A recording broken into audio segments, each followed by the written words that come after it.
Halo semua, tuan-tuan dan puan. Ini satu keputusan mahkamah yang menggemparkan ramai, terutamanya kepada kepimpinan Perikatan Nasional, PAS dan Bersatu. Dalam satu entry Facebook page dari Ana Tahu, dalam sebuah gambar dari berita artikel dari Malaysia Kini, Mahkamah tolak permohonan semak pengecualian pembatalan UMNO. Dan artikel yang kedua dalam gambar ini, hanya PAS boleh selamat hayat politik Zahid, kata Sanusi. Dalam caption dari Facebook page Ana Tahu, cerita dia macam ni, Perikatan Nasional percaya UMNO akan diharamkan oleh mahkamah pada bulan Ogos. Maka tumbanglah kerajaan perpaduan mengikut teori Perikatan Nasional. Namun, keputusan mahkamah sebaliknya. Maka, sekarang mereka tengah memujuk rayu Zahid pula demi menjayakan misi tebuk atap. Adakah di sini kepimpinan Perikatan Nasional memang akan meminta ataupun memujuk UMNO, terutamanya Presiden UMNO Ahmad Zahid Hamidi, untuk bersama-sama mereka semua keluar dari Kerajaan Perpaduan, satu blok UMNO, keluar dari kerajaan dan menyokong Perikatan Nasional untuk membentuk kerajaan. Nah, saudara-saudara, melalui caption ataupun entry Facebook page Ana Tahu ini, terdapat banyak komen yang menarik. Ada kata, Zahid Hamidi pemimpin yang hebat, tidak semudah yang PAS sangka untuk bersama parti Anda. Bersatu bolehlah kau perbodohkan, tapi bukan UMNO. Ada kata, ramai orang UMNO tidak percaya yang PN merancang untuk kuburkan UMNO.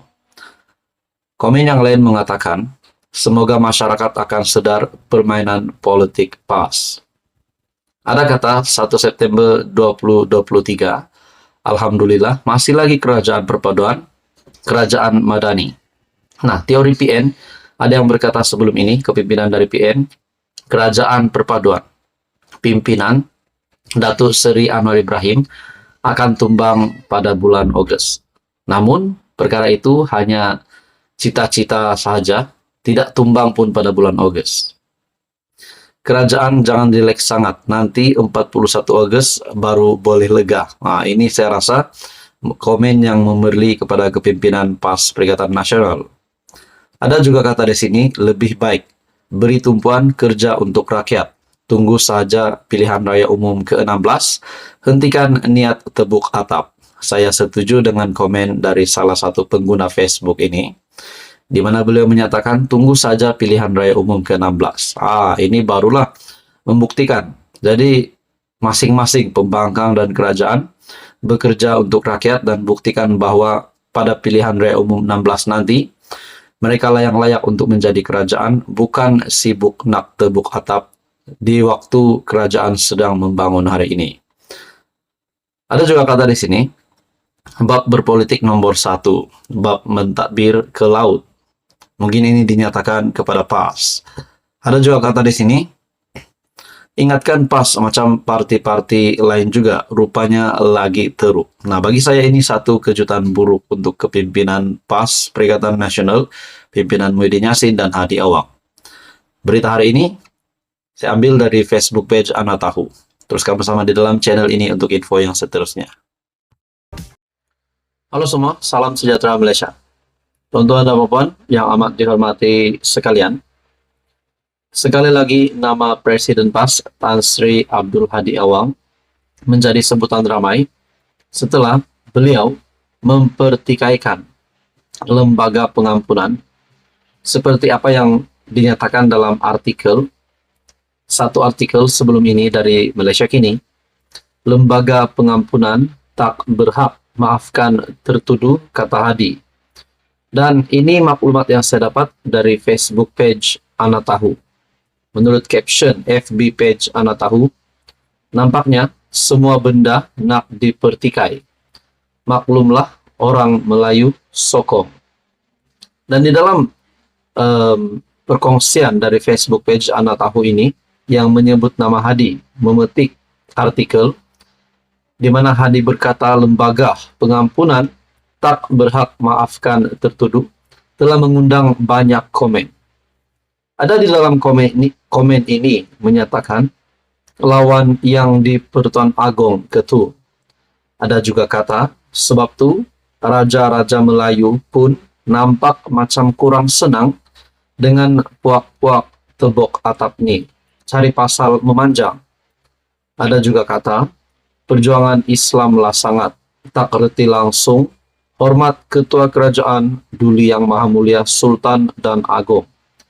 Nah, saudara-saudara, saya melihat apa yang telah dikongsi melalui Facebook page Ana Tahu, di mana satu tajuk artikel ini dipetik yang bertajuk Lembaga Pengampunan Tak Berhak Maafkan Tertuduh menurut Presiden PAS itu. Adakah menurut Anda itu adalah satu kenyataan yang relevan oleh seorang ahli politik? Dan ini mengundang banyak komen dari netizen juga. Dan ada juga yang tak puas hati dengan apa yang dinyatakan Hadi Awang. Ada juga kata, adakah Hadi Awang akan dikenakan tindakan setelah mempertikaikan lembaga pengampunan? Dan apakah motif sebenar Presiden PAS membuat kenyataan ini? Adakah ini berkaitan dengan pengampunan yang diterima oleh Datuk Seri Anwar Ibrahim? Saudara-saudara, dalam artikel ini juga ada yang menyatakan, ataupun dalam perkongsian FB page di dalam ruangan komen, ada menyatakan pertikaian nasional tidak beres. Ada kata, menyinggung hak majlis raja-raja. Di dalam komen yang lain ada telah menampilkan sebuah gambar Datuk Seri Anwar Ibrahim. 5 tahun untuk menilai kepimpinan Anwar. Kepada Datuk Seri Anwar Ibrahim, jangan pedulikan apa pihak lawan kata yang menilai rakyat.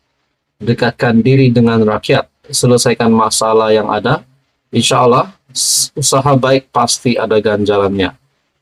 Ada juga kata, lawan lembaga pengampunan, derhakalatu, boh lokap. Nah, saudara-saudara, melalui kenyataan Hadi yang dilihat mempertikaikan lembaga pengampunan, dan ada di dalam ruangan komen menyatakan juga melawan yang di Pertuan Agong, dan juga ada juga menyebut nama raja-raja Melayu, nampak kurang senang dengan puak-puak tebok atap ni.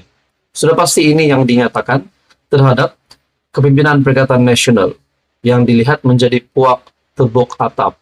Nah, saudara-saudara, ini satu lagi kejutan baru untuk Hadi Awang, dan saya rasa ini juga kejutan baru ataupun mungkin kejutan buruk untuk kepimpinan Perikatan Nasional melalui perkongsian FB page Ana Tahu, di mana memetik apa yang Hadi pernah kata, yaitu lembaga pengampunan tak berhak maafkan tertuduh, kata Hadi. Sekian saja ulasan ini, teruskan bersama di dalam channel ini untuk info yang seterusnya. Halo semua, salam sejahtera Malaysia. Tuan-tuan dan puan yang amat dihormati sekalian. Hari ini terdapat satu tajuk berita yang menyebut nama Khairi Jamaluddin dan juga salah satu menteri di dalam Kabinet Kerajaan Perpaduan, yaitu Tengku Zafrul. Disebutkan di dalam artikel berita dari biharian.com, Khairi Jamaluddin, Tengku Zafrul ganti Norza menjadi persoalan. Dalam artikel ini, walaupun lama lagi, tetapi desas-desus siapa pengganti Tan Sri Muhammad Norza Zakaria. Sebelum itu, mungkin ada yang tidak tahu siapakah Tan Sri Muhammad Norza Zakaria. Tan Sri Muhammad Norza Zakaria selaku Presiden Persatuan Badminton Malaysia BAM, di mana satu kabar angin yang sudah bertiup kencang, walaupun lama lagi, tetapi desas-desus siapa pengganti Tan Sri Muhammad Norza semakin sudah bertiup kencang. Dan yang menariknya, antara nama yang disebut-sebut menggantikan Norza yang akan melepaskan jawatannya hujung tahun ini ialah Menteri Pelaburan, Perdagangan dan Industri, Tengku Datuk Seri Zafrul, Tengku Abdul Aziz. dan bekas Menteri Belia dan Sukan, Khairi Jamaluddin Abu Bakar. Namun mereka yang memasang hajat meneruskan legasi Norza harus memiliki 5 syarat.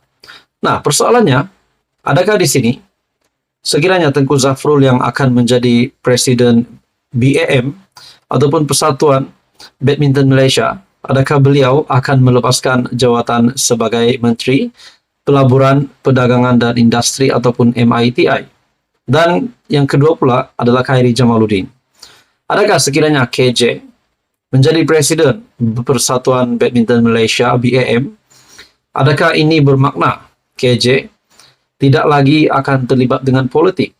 Nah, ini semua menjadi persoalan.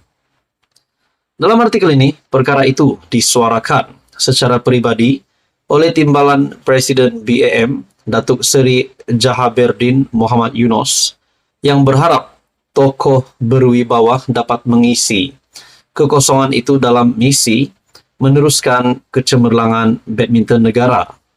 Katanya, antara syarat utama ialah tokoh berkenaan mampu mendapatkan dana selain memiliki minat mendalam terhadap sukan berkenaan.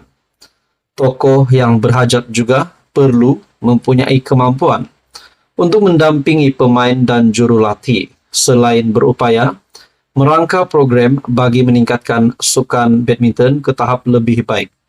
Adakah di sini KJ yang lebih layak ataupun mungkin Tengku Zafrul yang memang sudah ada jawatan sebagai menteri di dalam kabinet kerajaan hari ini? Awal bulan ini, Norza membuat pengumuman bakal mengosongkan kerusi nombor 1 badan induk berkenaan lebih awal berbanding selepas tamat Sukan Olimpik Paris 2024 seperti diumumkannya pada 15 Julai lalu. Secara pribadinya, menteri atau tidak, mesti ada 5 faktor yang saya gariskan itu, ujar Jahaberdin.